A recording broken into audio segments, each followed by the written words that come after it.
se ha dado, pero desde el conocimiento científico y lo que se ha levantado también en términos de información, pero un poco la mirada que se tiene sobre este primer paso, digamos, del proceso y si efectivamente se cumple con los requisitos de seguridad y eficacia de las vacunas. Bueno, el antecedente de seguridad es el del cual tenemos más conocimiento.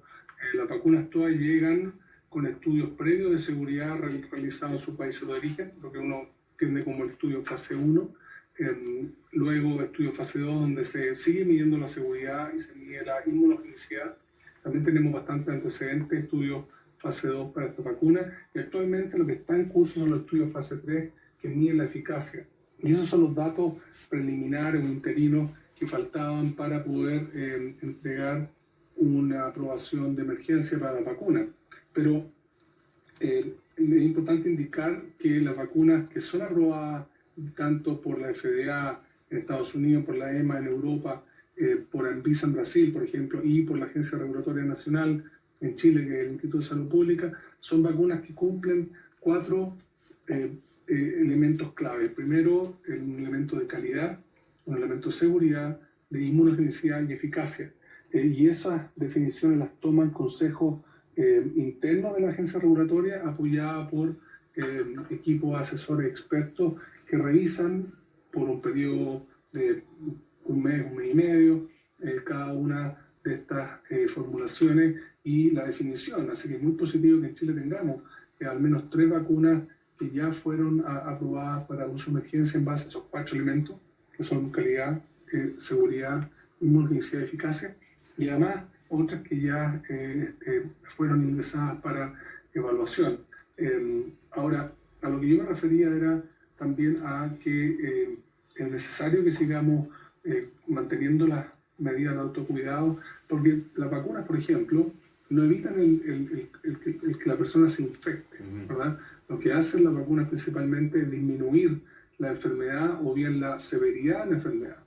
Por otra parte, tampoco sabemos si una persona que está vacunada y que se infecta, quien tiene enfermedad leve o no tiene enfermedad, no sabemos si esa persona va a transmitir o no el virus. Recordemos que lograr una inmunidad de rebaño no es sinónimo de erradicación del virus. Sí. Es posible que el virus siga circulando, a pesar de que haya un porcentaje importante de la población vacunada. Tampoco sabemos, Nicolás, esa otra pregunta, y por eso es tan relevante el estudio que estamos haciendo acá en Chile con la vacuna Sinovac.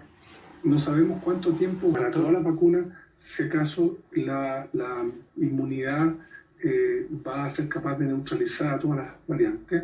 Y el último punto, Nicolás, si me permite, es que hay algunas personas que no se van a vacunar, ¿no? Ya sea por razones, por contraindicaciones o porque no quieren vacunarse, porque recordemos que la vacunación es voluntaria, ojalá que sean las menos, dado este último grupo. Esas personas igual necesitan protección porque se pueden contagiar, ¿verdad? Y dado que el virus probablemente va a circular por mucho tiempo.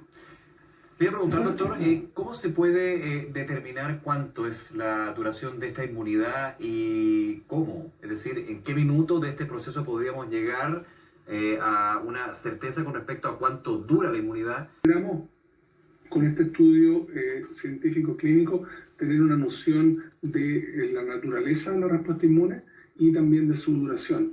Ya tenemos datos preliminares bastante alentadores, tanto desde el punto de vista de la seguridad como la inmunogenicidad en Chile con voluntarios y voluntarias chilenos, tanto adultos como adultos mayores.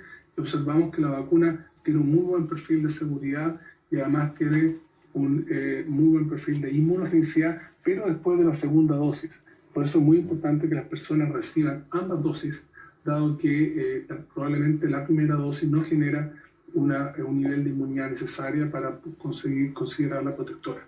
Claro, y volviendo al punto que usted señalaba, doctor, que es súper relevante. Unas que han sido aprobadas para uso de emergencia en Chile tienen esa cualidad, es decir, disminuir el número de casos graves de enfermedad. Por lo tanto, esperamos que ese sea el primer logro de la vacunación, es decir, que haya un menor número de personas que requieran hospitalización. Pero en la medida que avancen los estudios clínicos y avance el uso de esta vacuna de manera poblacional, vamos a poder tener una mejor noción del efecto que tienen estas vacunas a nivel de respuesta inmune protectora contra el virus. Efectivamente, con el 80% vacunado, ¿ya se logra la inmunidad de rebaño o hay otros, digamos, requisitos para obtener esto o un contexto epidemiológico que indicaría esa situación? Claro, la inmunidad de rebaño es una gran pregunta. En la medida que un porcentaje superior al 70, 75, 80% de la población reciba la vacuna, vamos a poder recién saber si se logra la inmunidad de rebaño. Depende de varios factores. Primero que nada, el nivel de cobertura de la vacuna. Depende también del nivel de inmunidad que genera la vacuna. También depende de la aparición de variantes, porque hemos visto ya que al menos hay 3 variantes que tienen una importancia epidemiológica importante en algunos países y las variantes pueden ser capaces de evadir algunos tipos de inmunidad generada por alguna de las vacunas. Por lo tanto, esas preguntas en el fondo van a ser, ojalá respondidas en la medida que tengamos un porcentaje mayor de personas que hayan recibido la vacuna. Luego la pandemia justamente siempre ha un porcentaje de personas que no recibieron la vacuna por las razones que mencioné anteriormente y por lo tanto es importante aclarar que en el fondo inmunidad de rebaño no es sinónimo de ausencia de circulación viral. Ahora, también la inmunidad de rebaño depende de un elemento central, cuánto tiempo dura la inmunidad en cada persona que recibió la dosis definida como esquema de vacunación para una vacuna en particular. No sabemos si es que en el fondo esa inmunidad va a durar muchos años o va a requerir, como en el caso, por ejemplo, de la vacuna influenza, inmunizaciones año a año. Son todas preguntas que deberemos ir respondiendo en la medida que vaya avanzando la ciencia, vaya avanzando en una parte los estudios clínicos y científicos que están en desarrollo, así también como los estudios de efectividad, que uno podría denominar como los estudios fase 4 para las vacunas que han recibido aprobación para uso de emergencia. Esos estudios de efectividad poblacionales nos van a dar también una indicación de cómo se comportan las vacunas que han sido utilizadas en los diferentes países en términos de disminuir los casos, primero que nada, lo más preocupante, los casos severos, graves que necesitan hospitalización y también en general los casos de enfermedad sintomática. Hemos visto ejemplos en países donde las campañas de vacunación también han sido bastante ágiles y ejecutivas, como ha sido el caso de nuestro país, pero en países donde ya han hecho esos estudios, como en el caso de Israel, y se ha observado un efecto beneficioso de la vacunación a nivel poblacional. Doctor Kalergis, como siempre, muchísimas gracias por acompañarnos en